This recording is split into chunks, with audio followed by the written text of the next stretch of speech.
In this video I'll be walking you through Wave Echo Cave, looking at monster stat blocks and even finding out how the monsters behave thanks to this book. Plus, stick around for alternatives which differ from the module. Is this the climax to your Lost Mines of Phandelver, or is it the middle point of Shattered Obelisk? Let's make it memorable either way, shall we? Now, how are you going to do your maps? That's the thing. Look, the maps are in the book, that's fine. I do have dungeon tiles and they are decent, but they take forever to actually piece together this large dungeon. So you can put two big maps together. You could draw it out like I have in the past, but you know what? It's too complicated, it's too big, can't be bothered. Look at this area, it's similar to this one on the map.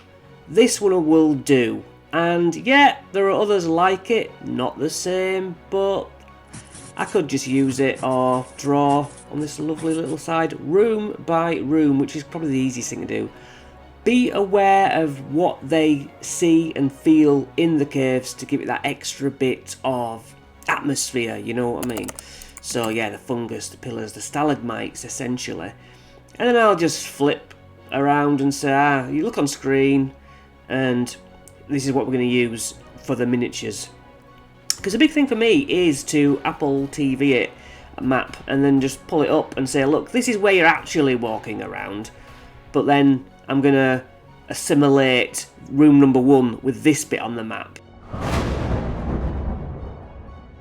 Area 1 then, there's an obvious campsite, a little bit of a fire burnt out, there is a dead body. That is Tharden Rockseeker, brother of Gundren, and there are 3 bedrolls, so where are the others? There's a rope down into the pit. At the bottom of the pit there's another body, but it's a weird goblin. Tharden is wearing a cloak of protection, so maybe describe the elegant stitching on it. Something to entice them to have a further look. The goblin has an elongated skull and streaks of green on its skin, which they're already green. Different green. So in amongst this rockfall here is an ochre jelly. This is going to follow the party from behind as it senses their presence. And this is the problem with big dungeons for a DM, that you're like, well, which way are they going to go? I don't know. And so I would basically do this. Give yourself very quick notes to peruse and think, oh yeah, I remember. But I'll go numerically.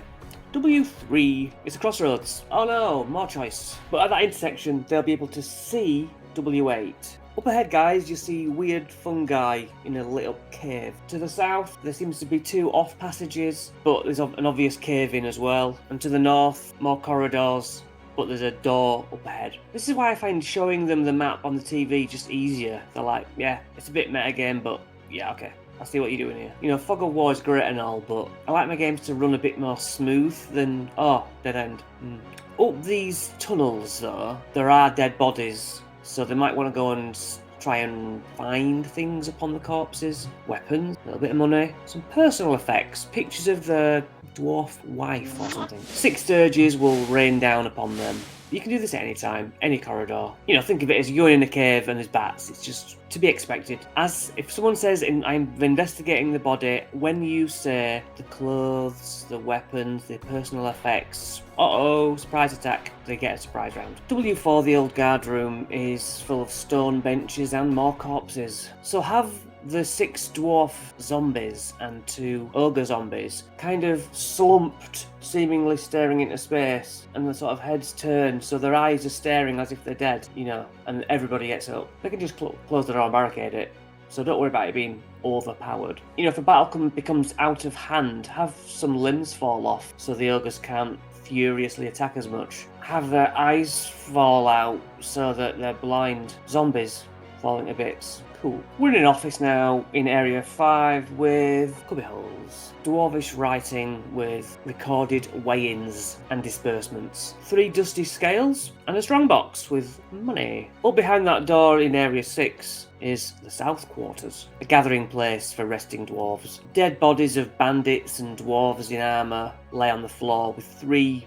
weird creatures. The grey, hunched, slimy bodies pouring meat, left and bone into their maws. And you use the ghoul stats, but you can describe these things how you want. Weird cave dwelling cannibals. Again, we'll look at the stats later and we'll look deeper with this fantastic book. So W7 in this ruined storeroom, the room to the one above it is open, it says. This is an ideal place for a rest. be it short or long. If it's long, describe things going by the door, wandering monsters table. If I were you, I would put as many as you decide, but put them on the map in some way so that you already know, oh, around this corner there's whatever moving along. This might make them avoid that route. In that weirdly lit fungus cavern, there are 2 violet fungi. It talks about the spider not going in here, but I mean, so what? Right, so the most central place to this cave is the Great Cavern. The low bit in the middle, and then steep upper climbs to a raised portion either side. Luckily, there are steps. Again, skeletal remains of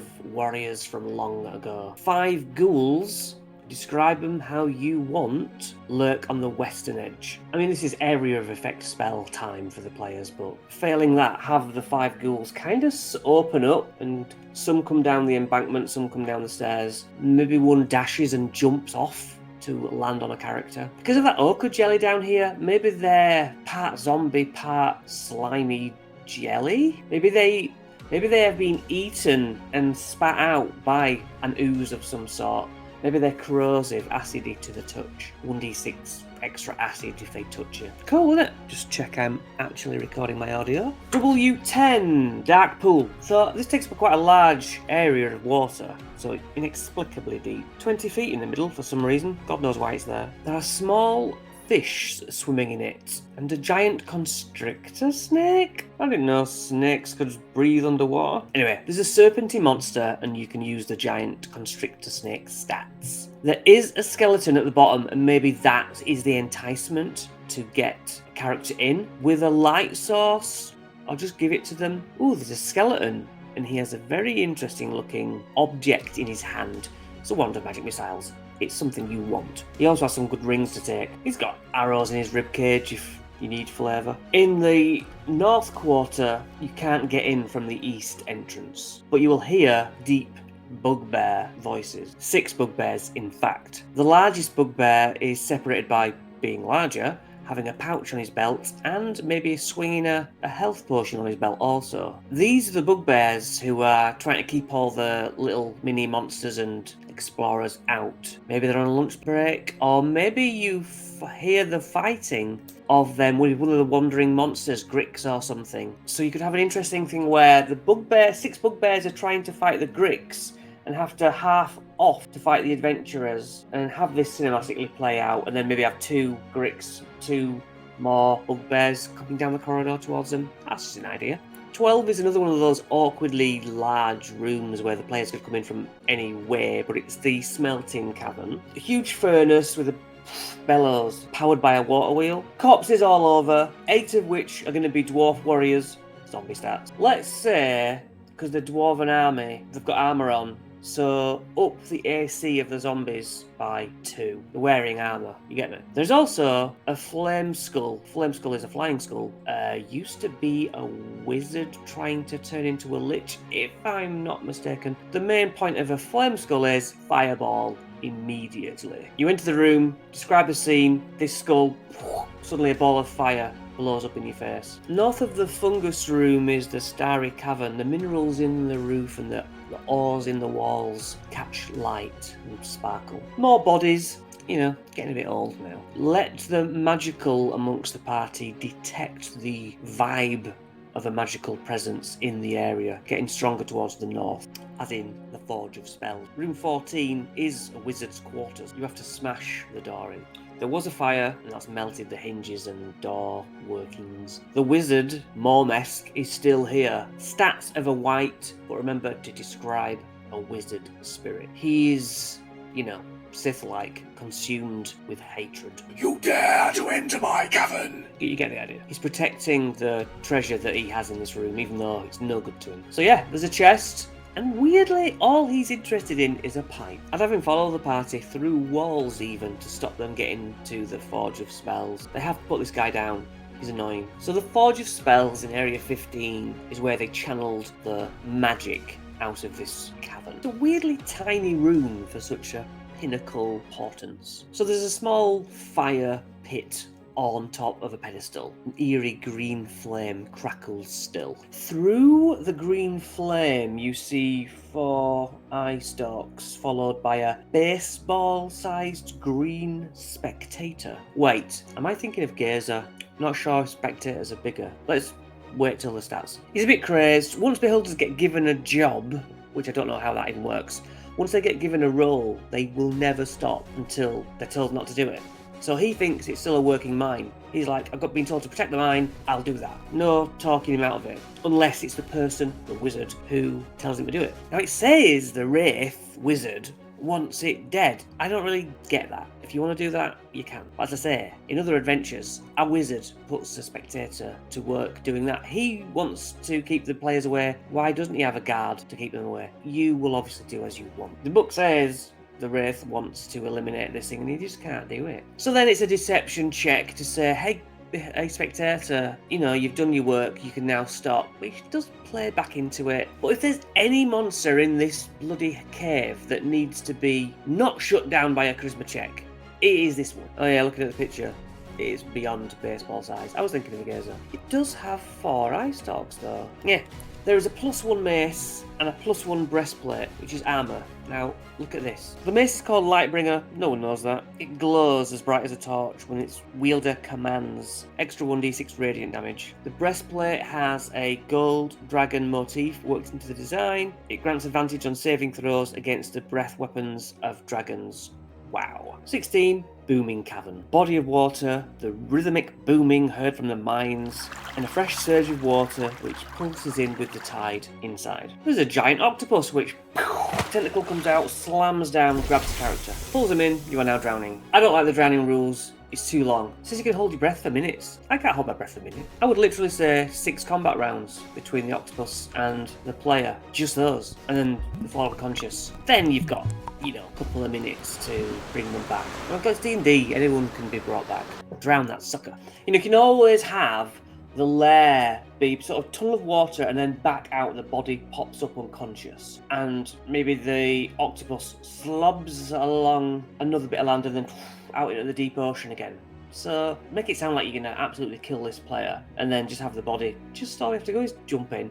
And if no one jumps in after him, they wake up and they jump in and come out. 17's a stream. But interestingly, they notice ropes pinned to the wall to go down. There's a drow shouting down orders at these bugbears who are going through rubble. So maybe there's 2 others somewhere who are having a rest and they're digging in pairs, so it's their time to get their strength back. The drow isn't really a drow, it's a doppelganger, shape changer called Valak. Have the bugbears have kind of uncovered enough rocks to see a glint of, you know, Thanos' glove, the gauntlets of ogre power. In Area 19, Temple of Doomathoin. Where do they get these names? Nesna uses this room as his headquarters. Where do they get these names? Massive statue, a dwarf on a throne with green emerald eyes, a mighty stone warhammer across his lap, bedrolls, the smell of wet dogs, 2 more bugbears standing by a drow man. He clutches a black staff with a carved spider at the top. It seems that I must deal with you myself. A pity it must end this way. He's a doppelganger.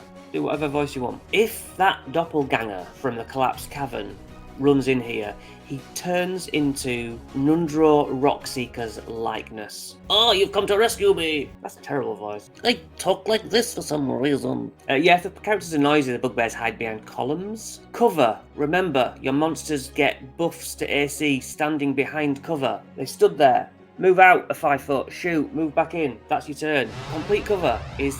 you can't target them. 3/4 cover, +5 to AC. Half cover, +2 to AC. Those green emeralds? 5 grand a piece. But if a gem is removed, the room's Indiana Jones trap starts to crumble and crush everybody. Total party kill? Maybe. There's a sack of treasure on a table. There's all sorts of notes that people might want to scramble and get. So without that, you're going to be fighting Nesna, the spider. He will fight back, but he will have a dialogue saying, look, we can work something out. His voice has changed. Make this driver like, look, I don't want to die. It's not worth it. I have bigger plans. Fine. Promise them whatever. I'm going. I have my staff. take it. I just want to live. He's got a spell. He can turn invisible. Just have him. He wants to get to as close as the door or the way out as he can. You know, they take the staff off him. Boom. He casts suggestion. Drop it. Or is that command? Anyway, just cool. He makes them drop the staff.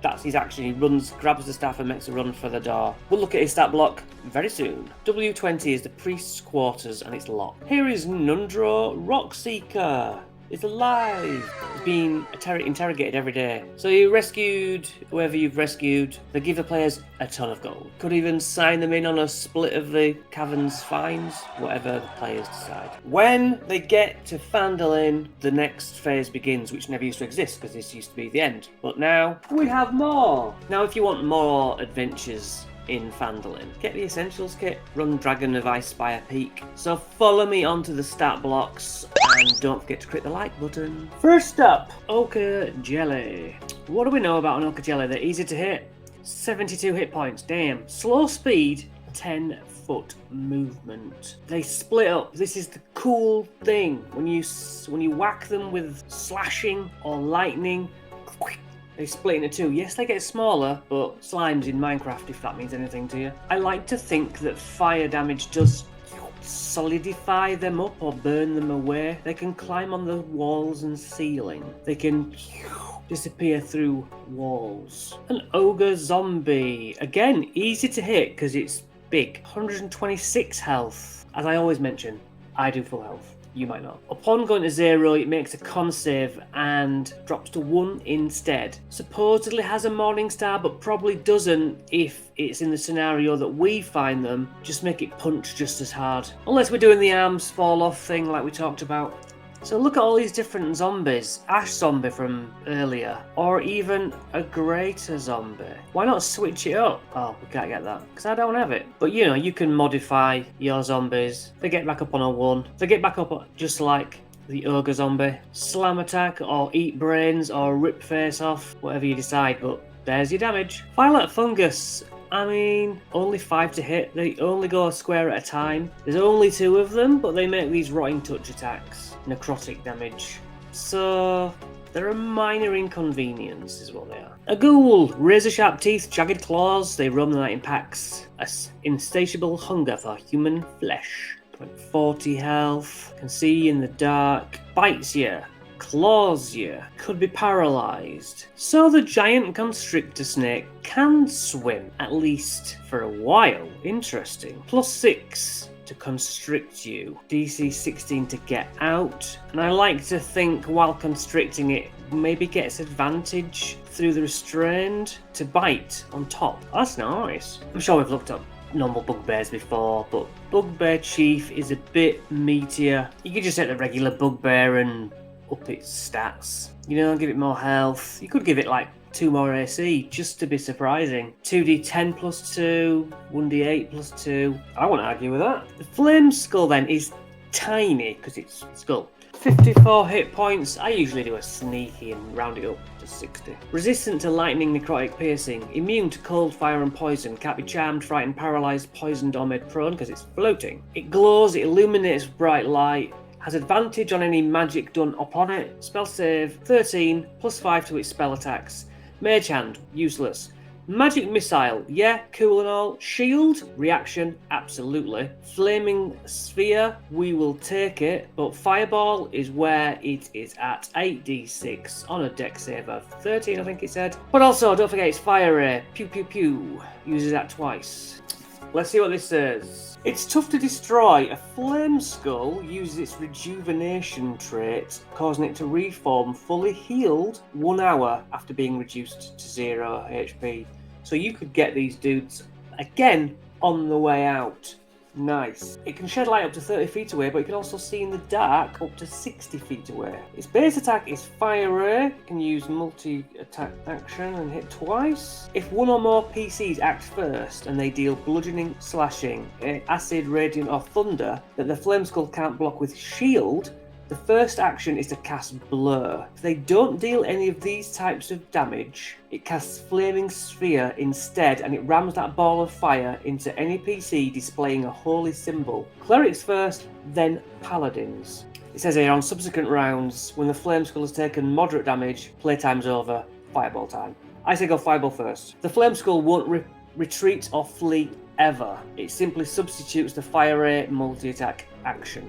Mormesk the Wraith. Yes, that's what we want. A heck of a lot of damage resistances. As long as your weapons aren't silvered, it'll resist it. Can't be grappled, paralysed, poisoned. It can still be stunned though, damn it. It can move through things. Sunlight sensitivity. If anyone thinks to make daylight, we got problems. So it will squeeze your hit point maximum down to 0 to kill you by sucking life out of you. I might even say, because we want it to be cool, that whatever it reduces your health by goes into the monster. Free monster heals, baby! The difference with a normal Wraith is that it has Create Spectre. We know if we can do it our way, it's got a spectator in the other room. Alright, medium. It hovers above the ground or up in the sky. As we know, it comes up from behind the brazier. Telepathy, deep speech, undercommon. It's going to stay at distance, right? It's going to fear ray the melee people, paralyze the ranged people, confuse spellcasters, and wound anyone. So all DC 13 saves. It shoots 2 beams. It cannot use the same 2 beams on its turn. If the spectator makes a successful save or a spell misses, it can choose another creature, the spellcaster or its buddies, to take that spell instead. That is the creme de la creme. Spell reflection as a reaction, not on its turn. That is lovely. Don't mess it up. Giant octopus tentacle, like 88 health, but we're not going to fight to the death on this one. It's purely tentacle attacks. Hit for an average of 10. Grapples, pulls you in. Maybe blobs out an ink cloud so no one can see in the water if chasing it. That's just atmospheric environmental hazard we're throwing in there. Right, again, doppelganger. See what Keith has to say. They have high con and extremely high dexterity, making them scrappy fighters. The doppelganger doesn't want to fight if it can help it. Does still enjoy 2 attack rolls per action and a large reservoir of hit points. If engaged by 3 or more melee attackers or flanked by 2, it disengages and repossessions itself so it can face all the enemies at once or it's closer to the exit.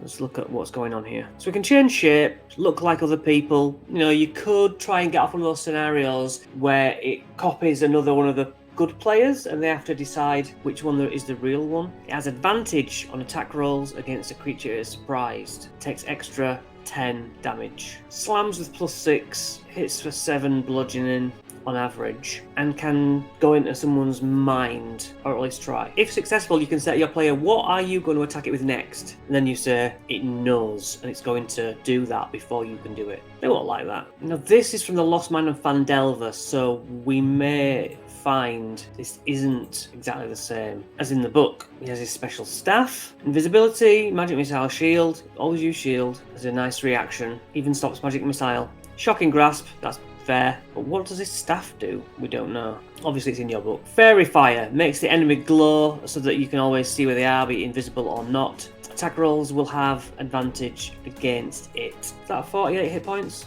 Something like that. Now, the wandering monsters in here are skeletons and zombies, but the book doesn't seem to want to have those around our end boss. Okay, now all I can find, what jumped off the page for alternatives, was have Nesna fight with a flab giant. It's in Tome of Beasts. I'll post a picture of it here, it's easier, otherwise it'd be blurry. You can ignore the hit points. We're just going for something cooler than 2 bugbear guards. 2 slam attacks and uses its squatting pin against the target as a bonus. So +7 on a slam, 12 average bludgeoning. The flab giant squats on top of a target, pinning it to the ground, basically grappled and restrained. It can even attack other targets. It can maintain squatting on 2 medium or smaller creatures. A creature suffers 9 bludgeoning damage every time it starts its turn restrained by a squatting pin from the flab giant. Well, I hope you appreciate the time I put into these videos. I certainly thank you for watching, and I hope to see you in the next one. See you later.